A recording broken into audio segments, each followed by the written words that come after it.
राधे राधे दोस्तों, स्वागत है आप सभी का आपके अपने चैनल सनातन धर्म पर। दोस्तों, सावन मास भगवान भोलेनाथ मां पार्वती का सबसे प्रिय मास है।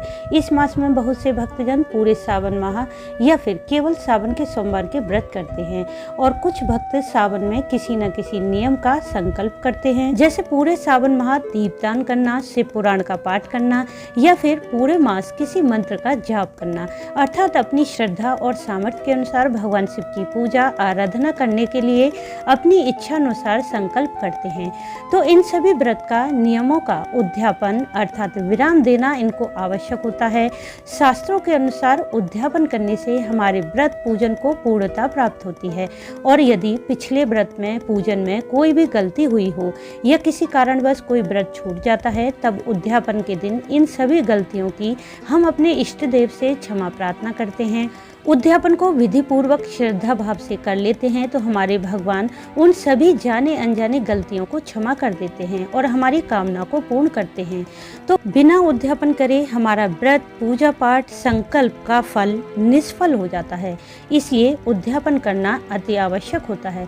तो जान लेते हैं आज की वीडियो में कि सावन मास या सावन के सोमवार या फिर सावन में किसी नियम का संकल्प किया है तो इन सभी का उद्यापन कब और कैसे करना चाहिए। उद्यापन सुबह करें या शाम करें।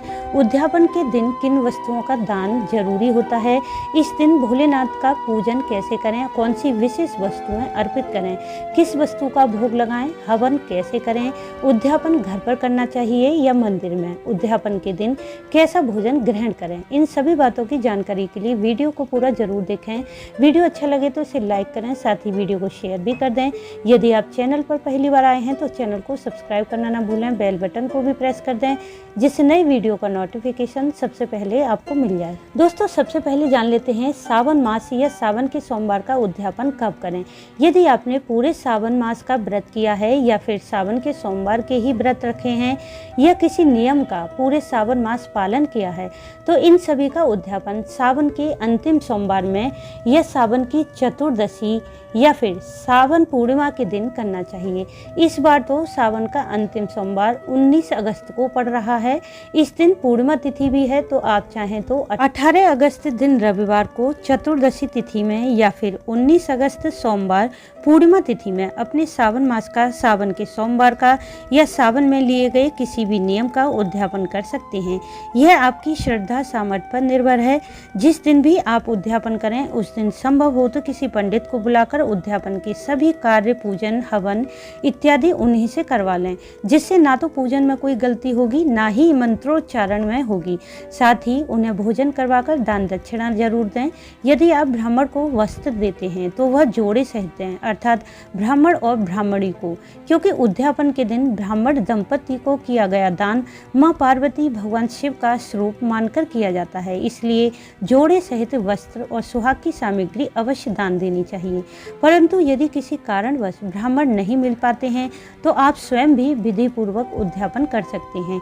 यदि पिछले व्रत में पूजन सामग्री का अभाव रहा है तो कोशिश करें कि उद्यापन के समय सभी पूजन सामग्री एकत्र कर लें। पूजन सामग्री आप नोट कर सकते हैं। सबसे पहले भगवान गणेश के पूजन के लिए रोली, अक्षत, कलावा, पुष्प, दूर्वा, पान सुपारी और भोग के लिए लड्डू रखें। भगवान शिव के पूजन के लिए पंचामृत, दूध, दही, घी, शक्कर, शहद मिलाकर रखें। बिल्व पत्र, गंगाजल, भांग, धतूरा, सफेद पुष्प, चंदन, अक्षत, भस्म, एक सफेद अंगोछा और एक जनेऊ रखें। मां पार्वती के लिए रोली, अक्षत, लाल पुष्प, बिल्व पत्र, पान सुपारी, लौंग, इलायची और सुहाग की सामग्री रख लें और भोग लगाने के लिए फल, मिठाई या खीर का भोग लगा सकते हैं। कुछ सामग्री अपनी सामर्थ्य के अनुसार दान देने के लिए रख लें। 5 बर्तन रखें, 1 थाली, 2 कटोरी, 1 चम्मच और 1 गिलास रखें। साथ ही 1 साड़ी, 1 कुर्ता पजामा रख लें। सामर्थ्य ना हो तो आप 1 अंगोछा, 1 ब्लाउज का पीस भी रख सकते हैं। साथ ही भोजन की कच्ची सामग्री आटा, दाल, चावल, घी, नमक रखें।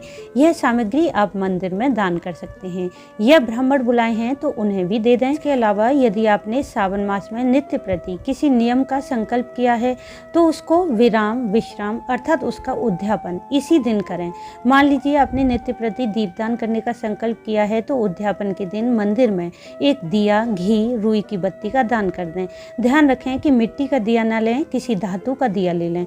यदि आपने किसी मंत्र का जाप करने का संकल्प किया है तो उद्यापन के दिन उसी मंत्र द्वारा दशांश हवन करें, अर्थात जितने मंत्र जाप आपने माला की है उसके 10वें भाग से हवन करें। यदि आप ऐसा नहीं कर पाते हैं तो उद्यापन के दिन उसी मंत्र द्वारा 21 या 11 आहुतियाँ अवश्य दें। साथ ही रुद्राक्ष की माला का दान करें। यदि सावन मास में नित्य प्रति शिव पुराण का पाठ किया है तो शिव पुराण पुस्तक का दान करें। यदि यह आपके लिए संभव ना हो तो भगवान शिव से जुड़ी किसी भी धार्मिक पुस्तक का दान कर सकते हैं। अब बात करें कि उद्यापन किस प्रकार करें। तो जिस दिन आप उद्यापन करेंगे उस दिन स्नान आदि करके स्वच्छ वस्त्र धारण करें। इसके बाद जिस प्रकार आपने पूरे सावन या सावन के सोमवार में व्रत पूजन किया है उसी प्रकार भगवान शिव का पूजन करें। फिर शाम से पहले ही उद्यापन की सभी तैयारी कर लें। एक चौकी पर शिव परिवार की मूर्ति या फोटो जो भी आपके पास उपलब्ध हो वह स्थापित करें। फिर शुद्ध घी का दीप प्रज्वलित करके सबसे पहले हाथ में अक्षत पुष्प लेकर व्रत के उद्यापन का संकल्प करें। अपना नाम, गोत्र, स्थान का नाम बोलकर भगवान शिव से प्रार्थना करें कि हे भोलेनाथ, मैंने पूरे सावन मास या सावन के सोमवार का जो भी व्रत पूजन किया है, जो नियम मैंने पूरे सावन में किए हैं, आज मैं उनका उद्यापन कर रहा हूँ या कर रही हूँ। पूजन में, व्रत में जो भी गलती हुई हो उसे क्षमा करें और मेरे उद्यापन को स्वीकार करके पूर्णता प्रदान करें। साथ ही मेरी मनोकामना पूरी करें और अपनी कृपा दृष्टि सदैव ही मुझ पर बनाए रखें। संकल्प के पश्चात सबसे पहले गणेश जी का सभी पूजन सामग्री से पूजन करें, फिर उन्हें भोग अर्पित करें। इसके बाद भगवान शिव का पंचामृत से अभिषेक करें और पूजन की सभी सामग्री अर्पित करें। शिव चालीसा या शिव स्तोत्र द्वारा भगवान की स्तुति करें। तत्पश्चात माँ पार्वती का भी पूजन करें। माता को सुहाग की सामग्री चढ़ाएं। इसके बाद हवन करें।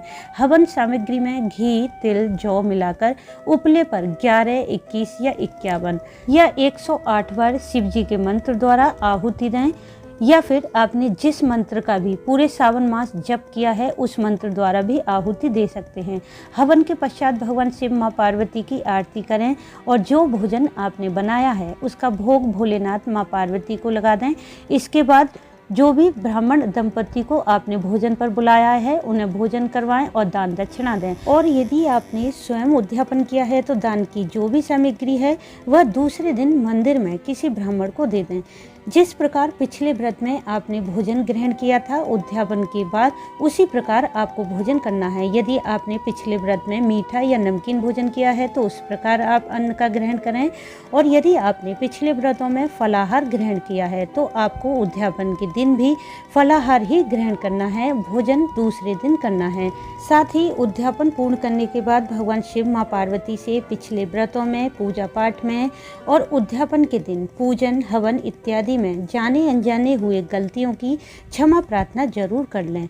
इस प्रकार आपका उद्यापन पूर्ण माना जाएगा। तो दोस्तों, उम्मीद है कि इस वीडियो से आपको लाभ अवश्य मिलेगा। वीडियो अच्छा लगा हो तो इसे लाइक करें, शेयर करें, साथ ही चैनल को सब्सक्राइब कर लें। वीडियो अंत तक देखने के लिए आपका धन्यवाद। राधे राधे।